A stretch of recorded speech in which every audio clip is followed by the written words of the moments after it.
Castle Bran, Romania, home of Queen Marie, by whom our cameraman was graciously accorded this intimate camera interview. Traveller, scholar and stateswoman, Queen Marie, as the world knows, is the mother of the widowed Queen of Yugoslavia.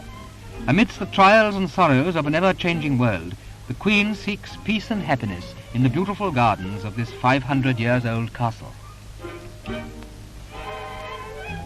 During her stay here, Queen Marie generally adopts the picturesque national costume, which somehow gives added dignity to an already dignified personality. Here are her two favourite horses, Stan and Bran, whom she treats with all the affection of a true horse lover. In her efforts to promote the welfare of her country, Queen Marie became an international figure. Yet never does she look more national than in her own home.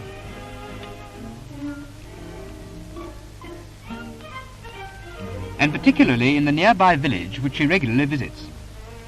In the market she shops amongst the peasants with pleasant ease and happy familiarity.